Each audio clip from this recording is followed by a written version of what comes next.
Hey there, welcome to the Wild Ink Workshop. I am so glad that you're here. My name is Sarah Hart Morgan. I'm an intuitive artist, photographer, maker, and your creative guide in the ink making process.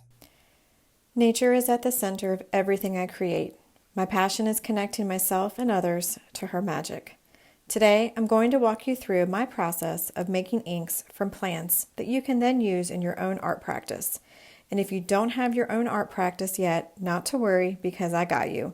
You can download my free workbook, The Art of Letting Go, from my website and start using these inks as a way to connect to your own intuition and make some beautiful art in the process. Choosing to make inks from plants is a beautiful way to connect with nature, learn more about the plants around you, and build a more sustainable art practice in the process. One of the things I love to do during my ink making is to learn more about the plants that call to me to work with them. I love finding out their history, medicinal and spiritual attributes, and what their meanings may be. I have learned so much more about the land I am blessed to call home during my ink making sessions. Before we get started, there are just a few materials you'll want to have ready for our ink making session. You'll want plant material. Be sure to practice ethical and sustainable harvesting or foraging practices. You'll want a pot to make your ink in. A stainless steel pot works great. You'll just want to be sure you don't use it in your food preparation again. You can often find cheap pots at thrift stores if you don't want to buy a brand new one.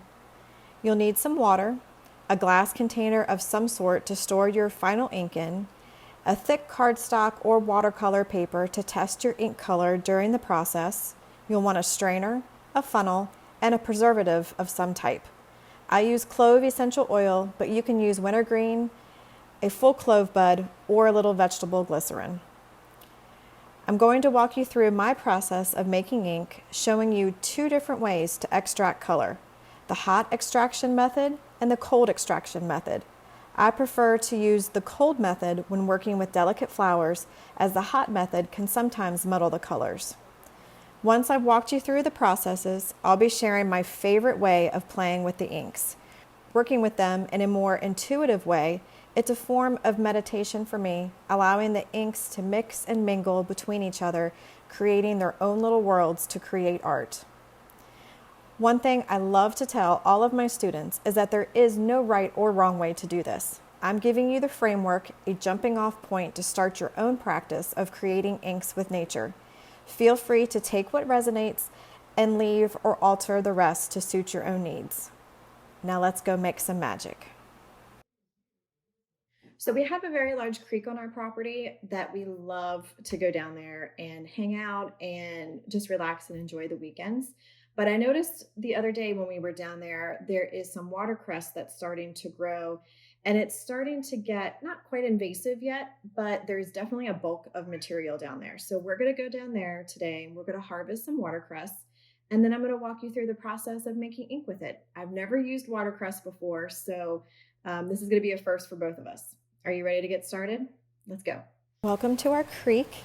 This is where we come on the weekends and hang out. It's on our property, and I love to take the dogs out here and walk in the evenings. You can see the abundance of watercress that's starting to grow in the creek, so I don't feel bad at all about harvesting it.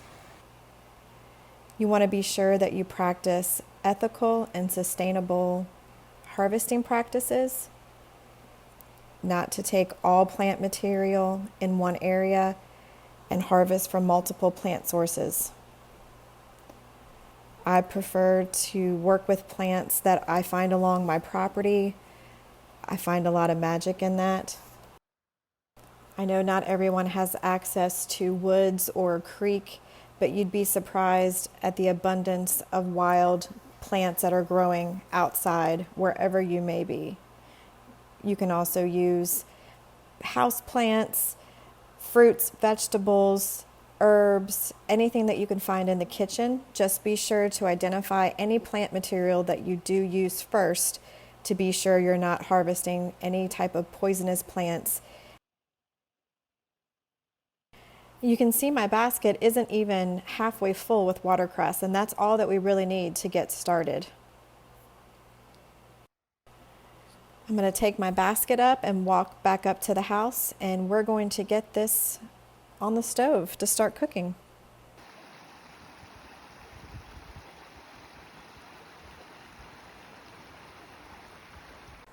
Now that we're in the kitchen, we're going to add our plant material to our stainless steel pot and cover it fully with enough water so that it's completely submerged. It's okay if it's sticking out a little bit. I like to give it a really good couple of swirls with my spoon just to make sure I can get enough air bubbles out and everything is fully covered in water. Feel free to add more water if needed. And then I'm going to turn my heat on the stove to medium-high to high heat. It doesn't need to be a roiling boil, but you do want it to start boiling a little bit to start extracting all the lovely color that your plant material is going to give you. And then I'm going to cover my pot with my lid just so I can get it to a boil a little bit faster. I can hear my pot boiling. I'm going to check it. Oh yes, and you can see all that lovely color. Looks like we're going to get a yellow to a greenish color with the watercress. I'm just checking it right now. It still needs to boil down quite significantly. I'd say at least by half, if not more, depending on the color that you want to try to get. I let this boil down a little bit more. I'm going to fast forward the video just so you can see the process. But once it starts getting boiled down to about half of the liquid that you started with, that's when I'm going to start checking the color to see what we've extracted and keep boiling if necessary. At this point, we're going to start color swatching this batch of ink to see what kind of colors we need or that we're getting, to see if we want to pull it off the pot early or we want to continue to let it boil. Sometimes at this point, I'm not getting a whole lot of color, so I let it boil down a little bit longer. But we're going to start color swatching. I use ripped up cardstock. You can use watercolor paper, any sort of paper you may have lying around. I wouldn't use computer paper. You do want something a little bit thicker. And at this point, I'm not super thrilled with the results. It's still quite light. So we need to let this boil down a little bit more to keep condensing the color down. My ink has been boiling for about 25-30 minutes, and you can see all this wonderful color. And I am almost done with this process. So I am just going to keep an eye on my pot. All right, I've let it boil down just a little bit longer, and I've got just about enough. I'm gauging this again, but I do believe that I've got just enough water left in here to get me my 6 ounces of ink so that I can play with the modifiers. I'm not still quite thrilled with the color intensity. I was hoping it would be just a little bit more intense than what I'm getting. So what I'm going to do in this instance, here's my color swatch again. It's a little on the light side, but what I'm going to do is I'm actually going to take this off the burner. I just turned it off. I'm going to put the pot lid on, and I'm just going to let this sit and see if I can't pull out just a little bit more color out of it before I strain it. So that's what I'm going to do. I'm put the lid on it so it stays nice and warm, and I'm going to let that infuse for about, I don't know. I'm actually going to keep testing the colors and see what ends up happening. And this is just, again, part of the process, part of the trial and error that comes with this is to kind of have these different techniques to work with. So I'm going to let that infuse a little bit longer, see if that doesn't intensify in color, and then we'll come back to it. My watercress has been infusing in this pot of water for about 30 minutes, and I'm going to go ahead and start color swatching it again to see if it's gotten any darker.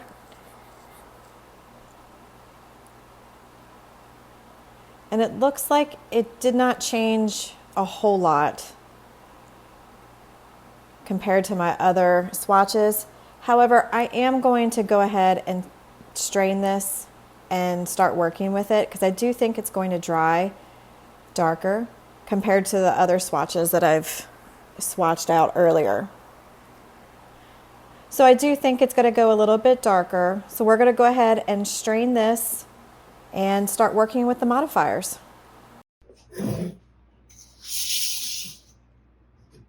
Put it right back in here. I've got my mesh strainer, and I'm going to go ahead and just put a coffee filter in there to catch a little bit of the extra bits that may fall in.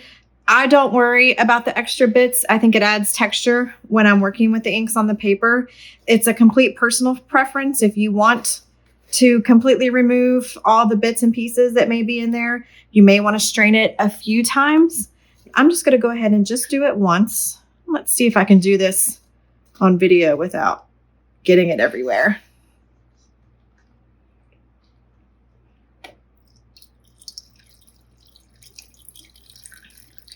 I'm also hoping that I can press the smashed plant material through the mesh and maybe get a little bit more color. Grab my spoon.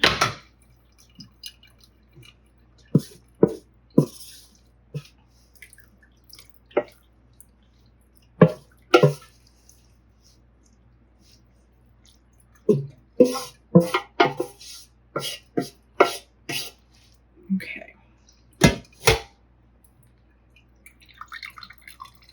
I'm just going to smash this a little bit with the back of my wooden spoon.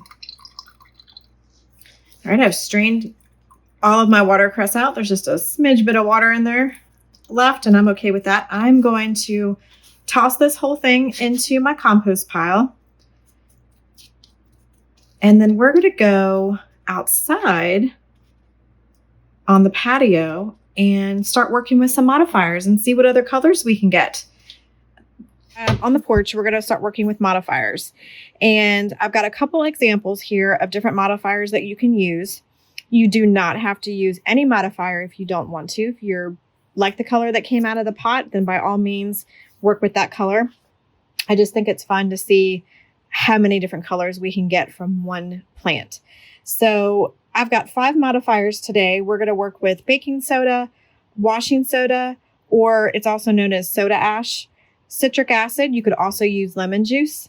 We've got apple cider vinegar, and I've got a rusty nail. Another thing that you could do with the nail is to put several different nails or, any kind of metal that'll rust in a mason jar full of white vinegar. Leave that to sit out. It'll start definitely turning and rusting within 24 hours. And then you could actually use that vinegar instead of the rusty nail, but we're going to use that today. All right, so we're going to get started. I am just going to start pouring it into my jars, and then we're going to swish it around a little bit. I like to work with it when the liquid is still warm because it does help to dissolve the citric acid and the washing soda and the baking soda. So my ink is still hot. It's still warm off of the stove, and we're going to get started. This is my color that came out of the pot, fresh out of the pot. So we're going to see how many different colors we can pull. I will also say that not every plant is going to give you many different colors. I've worked with some plants that really, after using the modifiers, I didn't really get that much of a change. The citric acid tends to lighten the color a little bit, and the baking soda can completely alter the color. So I've never worked with watercress before, and we're going to see what happens. Here we go. I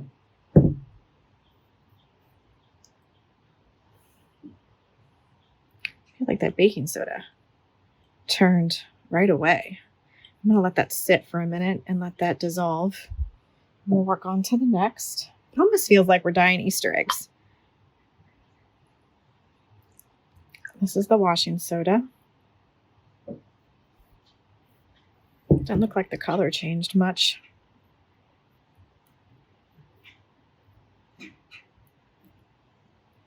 Let that one sit. Citric acid. See how much lighter that turned. Wow.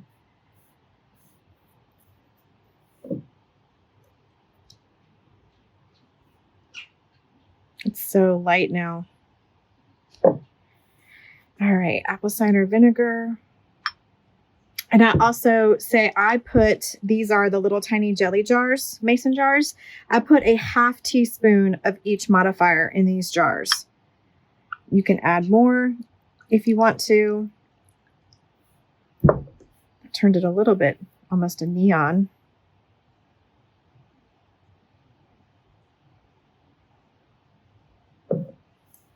Here's the rusty nail. This might take a little bit to change. Just a little bit. Pour just a little bit more in that one, so it covers it up all the way. That one we may need to let that one sit for a little bit just to really start turning colors. And see, I still have plenty to work with. I feel like I should boil that back down and see if it makes a difference. But it's just part of fun of the process, I think. All right, so I'm going to let these guys sit here for just a few minutes, get everything stirred into each other, dissolved, and then I'm going to come back and make the color swatches. All right, I've let these guys cool down. Now I'm going to color swatch them out and see what kind of variations we get. This is the baking soda. One thing you have to think about too is every paper has a different pH balance, and so that could also affect your end results.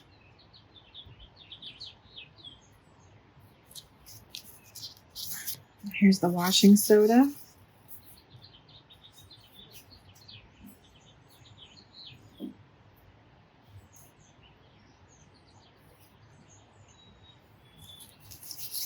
Citric acid. Doesn't look like there's going to be much of anything left. Looks like it completely ate all the pigment out, all the color. Nothing. So interesting. Apple cider vinegar. Looks like it might be about the same.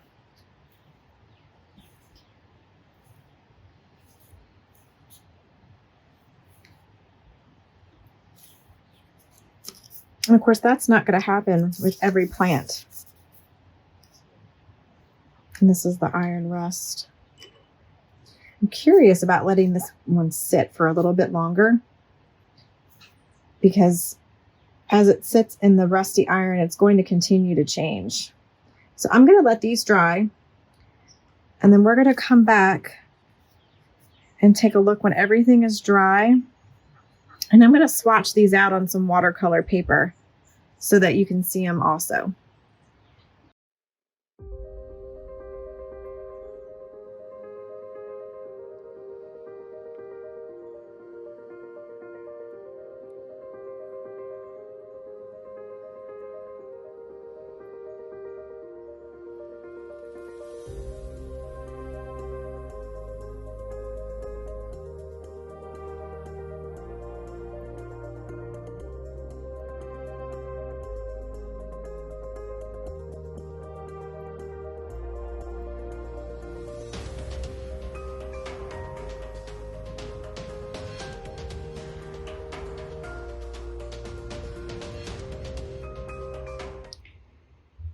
While my swatches are drying, let's talk about preserving your ink. So if you're ready to bottle, the way that I work is I use these 1 ounce dropper bottles. You can get them from Amazon. In fact, I actually have a link on my website to the ones that I get for easy access. But I like to use the dropper bottles. That's just how I work, because I like to drop the ink into puddles of water to make abstract pieces. Feel free to use any other type of bottles that you like, any recycled bottles, of course, mason jars, especially if you're a painter who likes to use brushes. Completely up to you, but that's what I do. And then to preserve your ink, I use clove oil, essential oil. Other people I've seen use wintergreen oil. I have a harder time finding that where I'm at, so I use clove oil. You can also use a actual dried clove in your bottle, but what I have found over time is that actually infuses in your ink and actually can change the color. So I stopped using an actual clove bud and just use the essential oil instead. Just 1 drop in a 1 ounce bottle. That's all you need. If you happen to get a little bit more in there, no big deal. And it makes your ink smell good. So that's what I use. And of course I use a funnel to put everything in here. And that's pretty much it for preserving. Of course, my ink for me and the way that I work with them, they last me about 30 days. I keep them at room temperature in my desk and it seems to work fine for me. If you are planning on making larger batches and want to try to save the color, if your plant material is only good for 1 season and you want to make as big of a batch as you can and save it, I would recommend actually storing them in the refrigerator.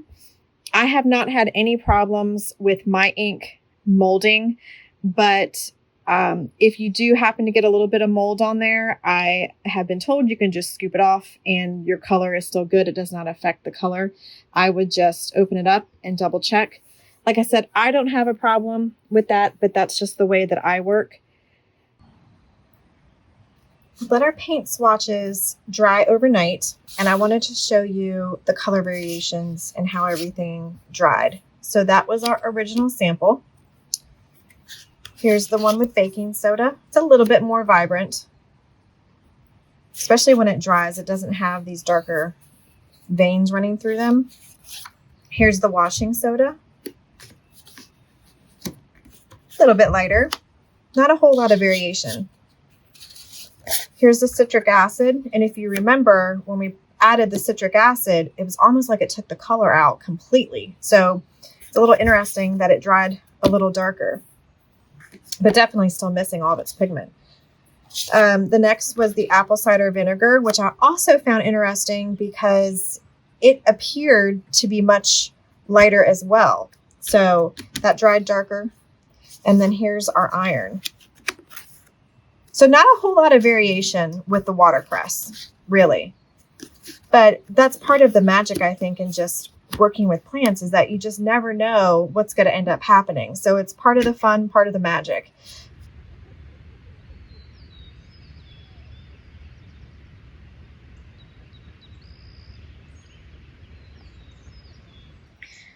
So last year I made ink with Grape Hyacinth and they turned out a green color, which was beautiful, fine, but I really wanted to try to capture that beautiful purple color that the flowers are. So what I did, I'm trying a cold extraction method. And what I did was I harvested all of the petals here. I stripped all of the petals off of the stems, so there are no stems. And then I froze overnight all of the petals. And then the next morning I came in and took these frozen petals, put them in my mason jar, and then I put hot water over top of them and filled this jar up. Not boiling water, just hot water. And then I let it sit for 24 hours, and now I've got this beautiful violet color. And so what I'm going to do with this now is I'm going to strain it, and then I'm going to take it to the stove, and I'm not going to boil it down. I'm just a little worried that if I boil it, it's going to lose all of this beautiful color. So I'm just going to simmer it in a pot all day long and kind of see what happens. I've strained my mason jar, and I'm going to throw the petals into the compost bin. And what I'm left with is this beautiful violet color. There's not a lot of liquid left in the pot from the mason jar, so I just really need to watch my pot while it boils. We do not want our ink to boil dry in the pot. All right, I let it boil down. Don't have much left, especially if I want to experiment and see if I can pull any other colors out with some modifiers. But this was the color I got. It's a light gray. I'm curious to see how it might dry. So I'm only going to let this boil just for a smidge longer, just so I can try to add some modifier and see if I can get any other colors. we're gonna test these colors out right now. So here, I went ahead and bottled my original. This is with no modifier. This one is with a modifier of baking soda. This one's a modifier of citric acid. And I'm so excited because this looks almost like a teal green. This one looks like a dark green. So we're going to see what ended up coming out. All right. I've got my swatches.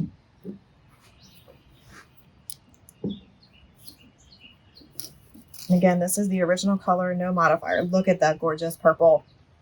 Oh, I'm so excited. Beautiful. Okay, we're going to let that dry. And then this one's with baking soda. Gorgeous. And this one's with citric acid. Look at that green. Oh my goodness. Oh, I'm so excited. I cannot wait to work with these. Now that I've shown you both extraction methods that I use when making ink, I wanted to take the opportunity to share with you some of the color swatches that I have been working with in the last year or so, and all the different color variations that I've achieved. And another thing I wanted to point out is that the seasons can also dictate what colors you get from plants. For instance, I recently worked with Japanese maple several times last year and got several different color variations depending on boiling times and the season that I was working with them.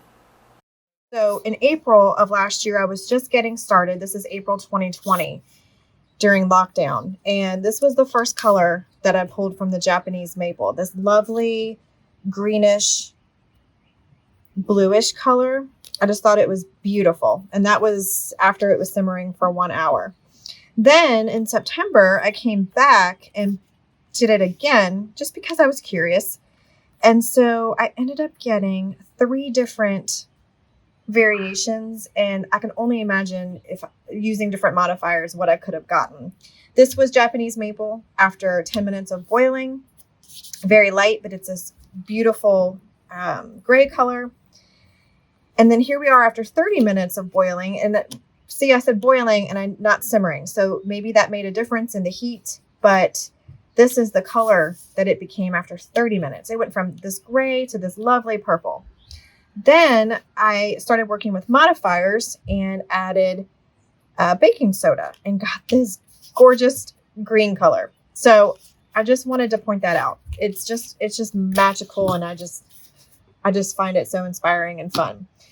And then, in addition to plants, you can always use kitchen items around the kitchen. A lot of people, especially when you're dyeing with plant material, a lot of people use kitchen scraps. A lot of people use avocado skins, avocado pits, and you get this lovely blush color.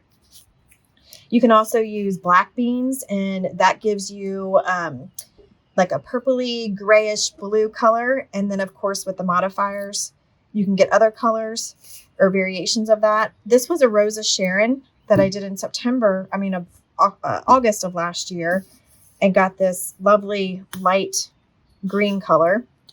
And then this was the Forsythia that I did just a few weeks ago. And I was a little shocked. I don't know why. I did not think that I was going to get this gorgeous yellow color, which is almost the exact color of the Forsythias at my house. So I just thought that was beautiful. And as a matter of fact, I made this Forsythia with the blooms, and I tried it again with just the bark because I was curious to see what the bark would do. The bark made the same exact color. So I found that really interesting. And then here's just some other samples of stuff that I've done over the last year. These were pine cones, so close to avocado, of course, walnut. This was with horsetail. This one was actually a fruit tea that I had laying around my kitchen, and it made this lovely gray blue color. Chocolate mint that I had growing in the garden. Clematis. This was not This was the Clematis leaves, not the actual flowers. And of course, forsythia, when I added the citric acid, it changed colors. Let's see if I can find my forsythia. Here's one with baking soda, very close. So those were the colors that I pulled just a couple weeks ago. Marigold, gorgeous. I've done passion flower. This was another marigold. You can see the variation in the colors. This was with baking soda. This one was without. Osage orange that I found walking on our property. Red leaves that I found also during one of my nature walks. I boiled those down. So it's just so much fun. Here is the Grape Hyacinth. I also wanted to show you really quickly some of the more color variations and ways that I work with these inks. For me, they're more of a meditative process, and I literally just put puddles of water on watercolor paper, then use my dropper and just drop ink very intuitively. There's no right or wrong. And then I just sit back and just watch how the inks mix and mingle with each other, and they create patterns and little landscapes all in themselves and get lovely texture. Sometimes you get other colors when they mix together. I just love the process. For me, it's more of a meditative process. Like I said, I like to do it in the morning. It's kind of a way for me to kind of ground in, connect to myself and my own intuition. This one, I believe was blueberry ink that I made, and some strawberry. I did strawberry and blueberry last spring, and they just made gorgeous texture. I mean, look at that. Oh, here's another one with some color variations. And I really encourage you to really start keeping track, really swatch out your inks and catalog them. It doesn't have to be anything fancy. Just write the stuff down, because these are all earlier pieces and I was not writing anything down. For me at the time, it was just more of a way to be creative during lockdown and just to connect with nature. And then I decided I needed to start keeping track of what I was creating, because I would go back and look and think how beautiful it was, and then I couldn't remember what plants I used. So here's an example. This one's with horsetail and red leaves. And you can see how they mix. Here's another one of my earlier pieces. I know that's avocado.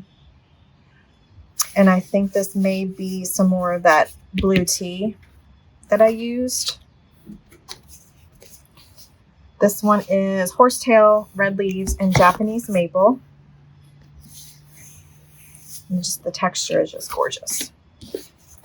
Here's a lovely example. This is Japanese maple and rose of Sharon. I only used, technically it's 3 inks, just 2 different plants, because if you remember, the Japanese maple makes this purple, and it also makes some of this green, and then you can see where the colors mixed, because this lighter is the rose of Sharon.